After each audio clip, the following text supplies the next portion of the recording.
I'd passed through Oklahoma plenty of times, on long cross-country drives, but I hadn't spent much time there until October of last year. That's when I made the trip to the Panhandle, a town called Beaver. I was going to meet my brother for the very first time. That's right, I've got sibs out there I've never met. One pops up every few years or so, but that's a story for another time. Let's just say my father was a lover, not a fighter. And there's all those social media and ancestry sites now, so it's easy for his long-lost children to connect with the rest of the Barnes clan. I'm the oldest, as of this recording. It's usually down to me to be the family spokesman, and to try to satisfy that look in their eyes they all have, the one that asks, "Who am I?" Yeah, they're hoping I can give them some closure. Anyway, I'd gone to Beaver to meet my brother. We'd planned on dinner, but I arrived in town early, just as the sun was setting. So to kill some time, I walked around the area's only attraction, Beaver Dunes Park. This place was wild. Acres of rolling sand hills, patches of green desert shrubs, looked more like the Sahara than Oklahoma. While taking in this weird scenery, I realized I wasn't alone. A woman sat on one of the dunes, a silhouette against the evening light. I was drawn to her, because she was so still. I wanted to check and see if she was real. When I reached her, I saw she didn't look well. Saggy skin and limp hair. She looked up at me with a melancholy gaze. She didn't ask who I was or why I had approached. Instead, she asked, "What do you know about other dimensions?" She didn't wait for me to answer. In a hushed voice, she said we'd all heard about those places on this earth, where the fabric between worlds is thin, and departed spirits can pass through, or demons can linger. But see, that legend is incomplete, and only addresses what comes out of these delicate spots. It never mentioned what goes in. 'Cause maybe there are places, portals, that are wide enough to pass through, where folks can visit another time or world, and get trapped there forever. She believed the dune we were standing on was one of them.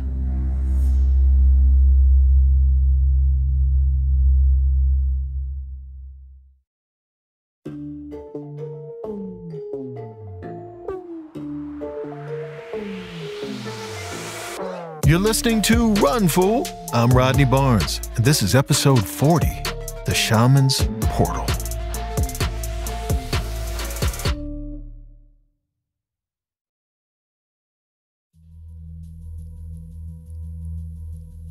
The woman told me her name was Lauren. She used to be part of a pair, Lauren of Brian and Lauren. They got married 5 years ago and were deeply in love. Best friends, soulmates, all that jazz. Lauren wanted me to know that Brian was amazing, salt of the earth, the kind of guy you felt compelled to be around. You leave a conversation with Brian, you leave fulfilled, as if his only focus in the world was you.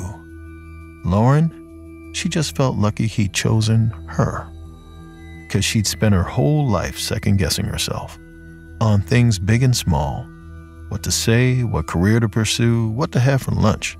Some might call it insecure. Lauren believed she was chronically indecisive. Until Brian. He was so confident. He gave her a steady hand, helped her move out of the quicksand and onto concrete. Anyway, they got married 5 years ago and went on a gorgeous little honeymoon to the Azores. Nice, right?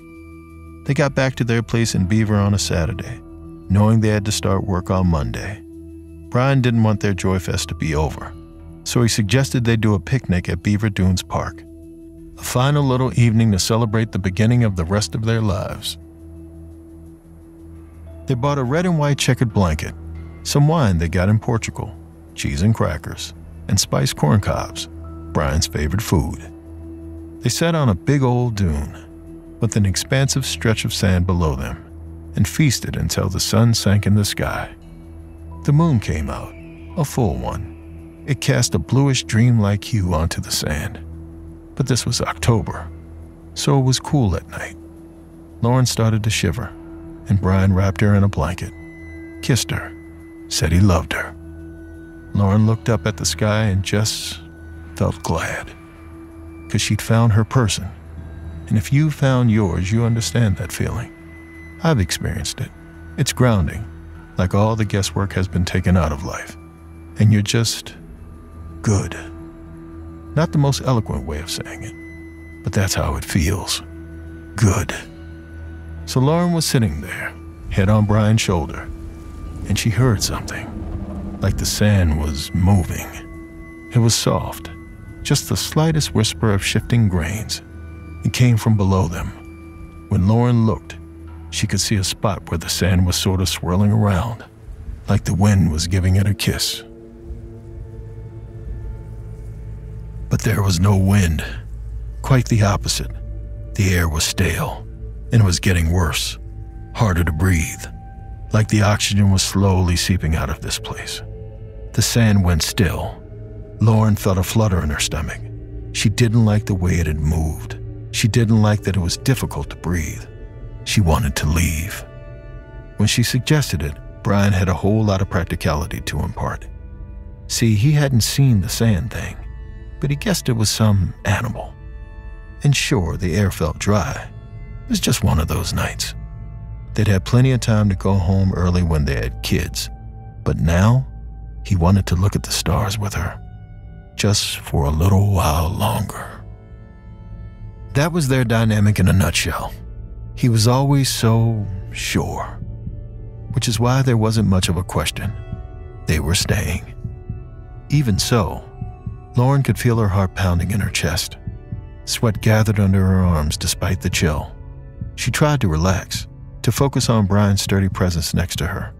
The heat of his body was comforting, and she allowed herself to look up at the carpet of stars overhead, winking dots of burning light, bold against the blackness. She finally felt herself relax, and then a bolt of lightning lit up the sky. There were two alarming things about this. The lightning had been right above them, so close Lauren was surprised they didn't get hit. Second thing, it was green. I'm not talking about some corny neon radioactive kind of green.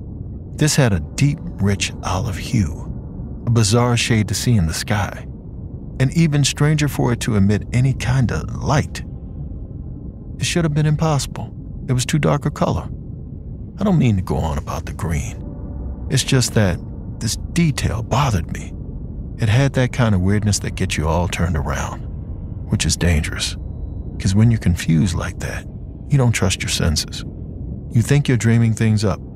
That's what Lauren and Brian thought, at first. But it happened again, right overhead. This time, a whooshing accompanied it, like a gust of wind was passing through. Except the air didn't change. It was still stagnant, maybe even more so. I bet you all can kind of guess at the reactions that followed. Lauren kind of froze, and Brian, our man of action, jumped to his feet, ready to investigate. He thought the lightning had touched down on the other side of the dune. He was going to go check it out. He told Lauren to wait there, and before she could say anything, he was off. Lauren's hands instinctively reached out for Brian as he departed. Her fingers clawed the air. She wanted to tell him not to go, to stay with her, but she didn't speak, and Brian disappeared into the darkness beyond the dunes. Lauren watched the spot where she'd last seen him, and maybe it was her imagination, but the air got even murkier then. Thick. She gasped, because she was trying real hard to stay calm, but Brian wasn't back, and the air was wrong. Every time she inhaled, she wheezed.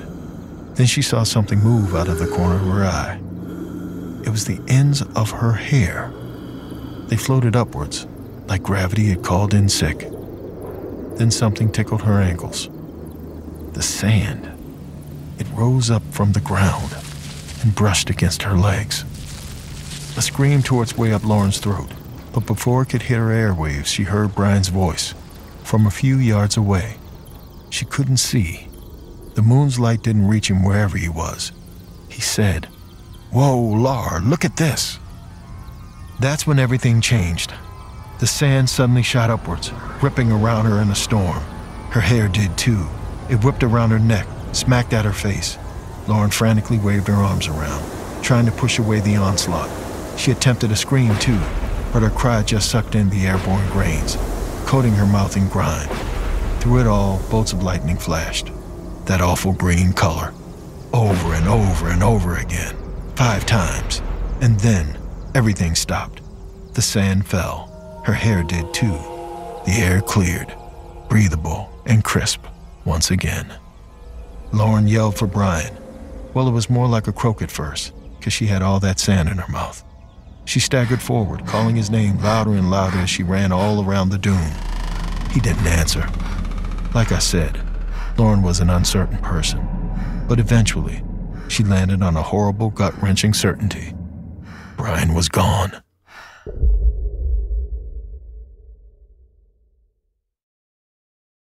You know, folks, I avoid going to the doctor. I have so many things wrong with me. I have a doctor for virtually every part of my body. Yes, those parts too. And I don't like to go because they typically don't tell me things I want to hear. So I avoid it. But I found a way around that now. I found a way to make it easy enough that I've created a bridge for myself emotionally to get from sitting on my couch, eating golden Oreos, which I love, to actually going to the doctors. And it's helping me.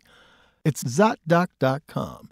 ZocDoc is a free app and website where you can search and compare high-quality in-network doctors.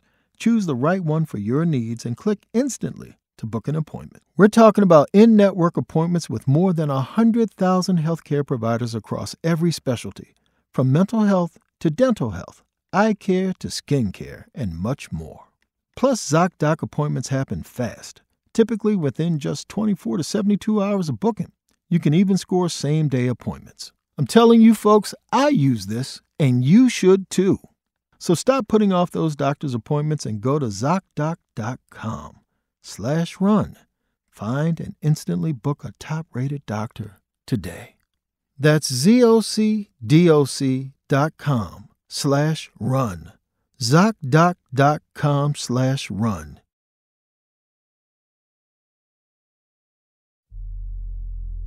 Now, there are a few things you could do when a person disappears. Look for them, call the police and file a missing persons report. Get in touch with friends and family and ask if anyone has heard from them. Lauren did all those things. And when none of them helped solve the mystery of Brian's disappearance, she organized a search party. For a whole weekend, dozens of Beaver residents combed the dunes. Now, this park is almost 600 acres. 300 of those are dunes. There's also a playground, a lake, hiking trails, and campgrounds. It's not small, is what I'm saying. You might guess where I'm going with this. No one found Brian, or any sign of him. Doing something helped Lauren, though, because it was practical. It was a way to avoid the crushing confusion of it all. The lightning, the sand, the air, and of course, Brian. One minute he was there, saying he loved her. The next, he was gone. And maybe he wasn't coming back. That's the problem. That word, maybe. Because there weren't any answers available for Lauren. It was an astounding mystery, which was driving her nuts. Anyway, the search party wrapped up. Folks went home. Lauren didn't know what to do with herself. So she sat there, on the dune where Brian had vanished. She put her head in her hands and cried. After she'd exhausted herself from sobbing, she heard someone clear their throat. Lauren flinched. It was their neighbor, Terry. He looked apologetic for scaring her. He'd been searching alongside everyone else and wanted to stay behind to ask if anyone had told Lauren about this place, the park, and the strange things that happened there. Well, no, Terry, they sure as hell hadn't. And he could tell by Lauren's bewildered face that they hadn't. So he filled her in. Talking in a roundabout way, of course, because Terry was a relentless talker. But eventually, he got to the point. Brian wasn't the only person who had vanished in the dunes. Not even close. According to Terry, folks had been going missing in this place for years. There was a little girl a few years back, a family of 5 before that, and probably many more that no one knew about. Outcasts, loners, folks who wandered into the sand and never wandered out. No one knows where they went, just poof, gone, like Brian. Lauren felt her whole body go numb. Her cheeks burned. Listening to Terry made some kind of fierce adrenaline kick in. Not that anything he was saying cleared things up for her. If anything, the more Terry spoke, the more turned around Lauren got. Still, she managed to ask Terry the only question that mattered. Where did they go? Terry had no idea. I mean, he had some theories, or rumors. Some thought there was a serial killer on the loose, but he disagreed with that. More likely it was something otherworldly, an alien abduction, an ancient evil, or, and this was Terry's favorite, a portal to another world. Because legend has it, these kind of disappearances have been happening for centuries, dating back to the European colonizer days. Apparently, a Spanish expedition in the 1500s got warned about this place by the indigenous folks of Oklahoma. The explorers didn't listen. They wandered into the dunes, searching for gold, and more than half their party vanished into thin air. The survivors spoke of green lights, sand moving on its own, a deep, aching feeling of dread. Well, that was a familiar sequence of events for Lauren. She tried swallowing, but it felt like knives. Her throat was so dry. There were too many questions and not enough answers, which meant Lauren got to agonize about a multitude of possibilities. Brian was murdered, abducted by aliens, swallowed by a portal, or a simpler horror. He left her. Lauren didn't say bye to Terry. She didn't thank him. She had no idea when he left, because after he said his piece, she just looked out into the dunes. Her thoughts raced faster than she could keep up. The sun set, but she barely noticed that either. The desertscape around her settled into that bluish moonlit expanse. This view was romantic when Brian was there. Now it was downright eerie. The dunes looked like the curved backs of hungry beasts, lurking in the darkness. Maybe they were. Maybe that's what happened to Brian. A sand monster ate him. Days passed, then weeks, then years. Eventually, folks stopped looking for Brian. He became an eerie legend, the newlywed who evaporated into thin air. Then people stopped talking about him at all. He eventually disappeared from their memories too, just like all the others who had been lost in the dunes. Lauren sort of vanished too, in a manner of speaking. She retreated from the world, because without Brian, she didn't know what to say or do. She was stunned by indecision, so she got stuck in this loop. Every week, on a Saturday, she'd pack the same picnic. Wine, cheese, crackers, spicy corn. She'd go to the same dune and waited there until the sun set, hoping to see Brian, or a clue that could lead her to some answers. When you're in a loop like this, time doesn't pass in the same way. Everything kind of becomes this mysterious fog. And in Lauren's case, the fog was filled with endless wondering, unrelenting questions and theories and posits. The kind that kept her up at night, made it impossible to work or socialize. It was an agonizing way to live. All that's to say 5 years went by in a flash. That October, on the anniversary of Brian's disappearance, she did what she always did. Brought the spread of spiced corn cobs and crackers and cheeses, sat on the dune atop a checkered blanket, and watched the sunset.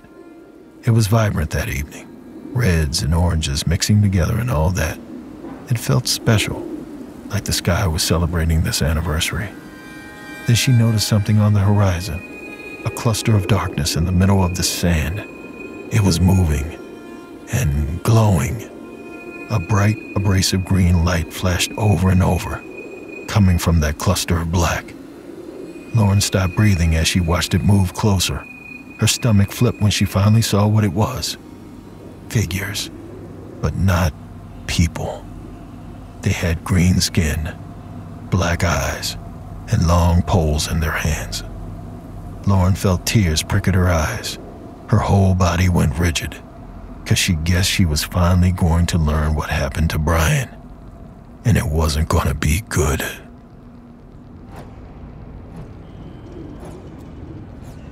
Running was safer. It was smarter. But Lauren couldn't move, because as much as she wanted to get away from these things, she also wanted to understand what they were and what they did to Brian that night 5 years ago. While Lauren was paralyzed by indecision, those freaky greenies picked up their pace. Their strides ate up the sand beneath their feet. until finally they gathered around Lauren, black eyes bearing down on her.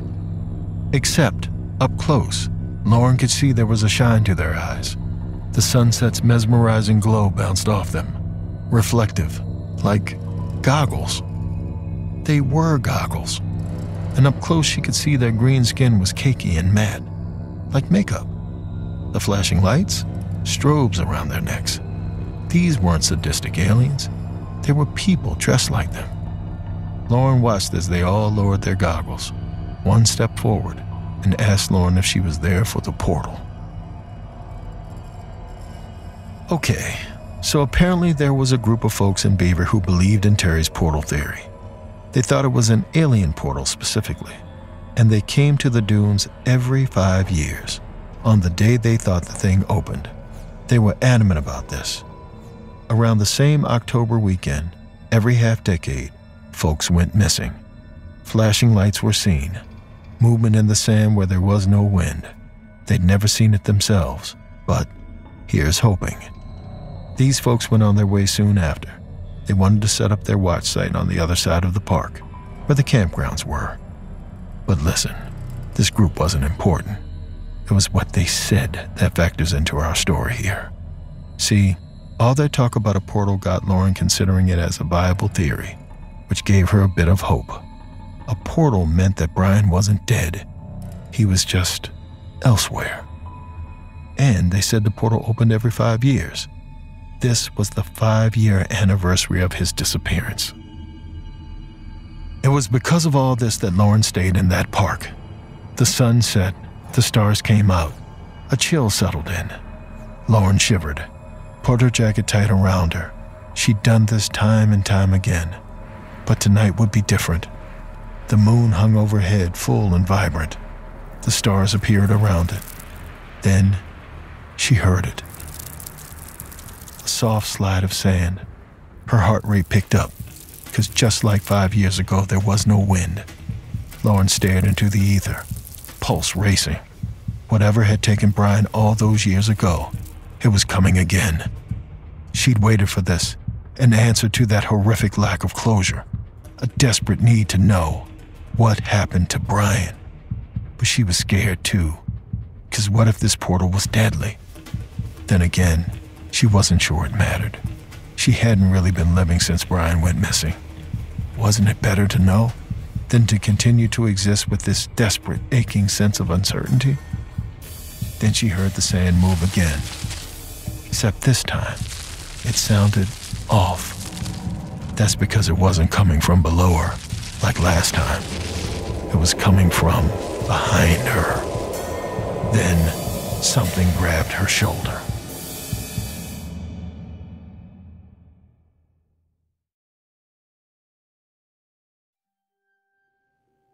That, my friends, was me, guilty as charged. I didn't mean to scare her, of course, and I had no idea what I'd interrupted. After hearing this story, I was feeling a little of that wrong time, wrong place energy. This probably wasn't somewhere I wanted to linger. Before I could finish that thought, Lauren's head jerked towards the sands. She went still once again. I followed her gaze and saw something that made me go rigid too.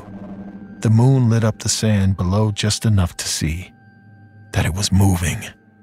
Grains sliding all over, undulating, all on their own. No wind, no critters. It was the only movement in this place, because the stillness had descended over the dunes, like all signs of life had fled. It was then that I understood what Lauren had been talking about, the dread that built up in her when the air went thick that night.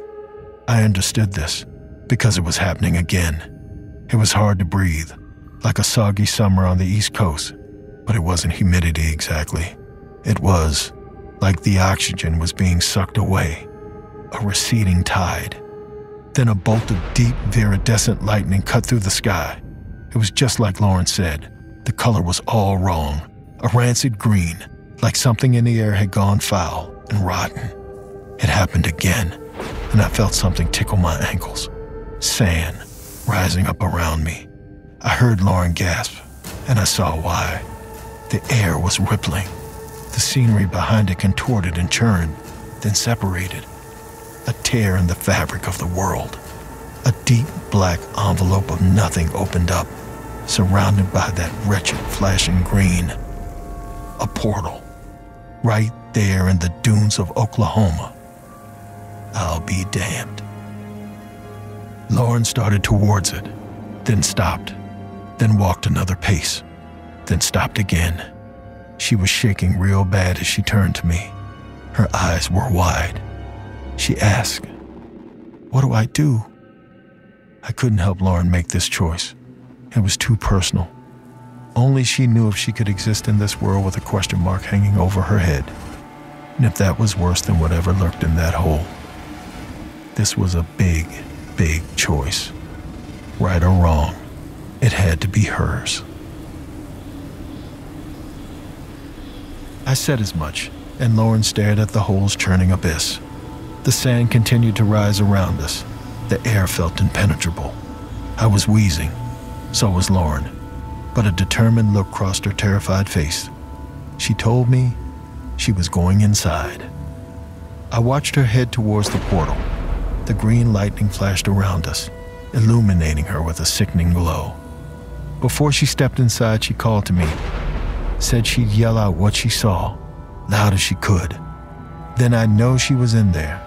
That way, I wouldn't have to wrestle with the ugliness of ambiguity. I nodded, said I'd wait here, and she could turn back any time. She smiled and shook her head. She couldn't. Then she stepped forward, into that gaping, shadowy sliver. She did not come out on the other side. The sand whipped up then, catching me in a swirling tornado. Grains pelted my face, squeezed their way into my eyes and mouth. Through my cracked lids, I could see the green lightning flash repeatedly, 5 times. Then I heard something I'll never forget. Lauren's voice, high-pitched and full of a deep, rattling terror. She said one word. Death.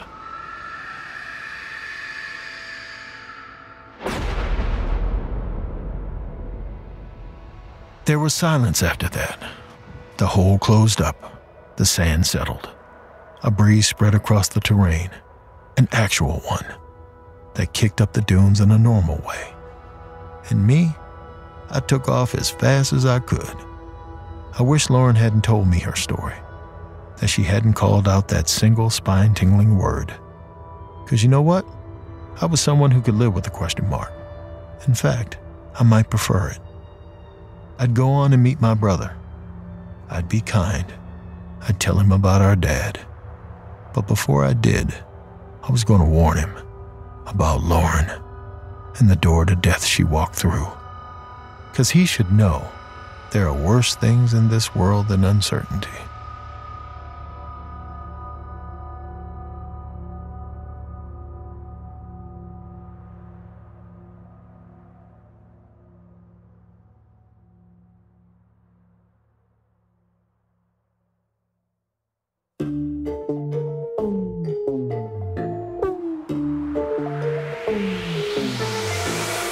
Run Fool is a production of Ballen Studios, Campside Media, and At Will Media. It is hosted and executive produced by me, Rodney Barnes. This episode was written by Kate Murdoch and produced by Abakar Adan and Lee Mengistu. Editing by Abakar Adan. Sound director, designer, and mixer is Kevin Seaman. Creature vocalization by Celia Anderson. And artwork by Jessica Clogston-Kiner. Production support by Jeremy Bone and Cole Lacasio. Special thanks to our operations team, Doug Slaywin, Ashley Warren, Sabina Mara, and Destiny Dingle. Executive producers at Ballen Studios are MrBallen, Nick Witters, and Zach Levitt. Executive producers at Will Media are Will Malnati and Rosie Guerin. Executive producers at Campside Media are Matt Scher, Josh Dean, Vanessa Gregoriadis, and Adam Hoff. Thanks for listening, and see you next week.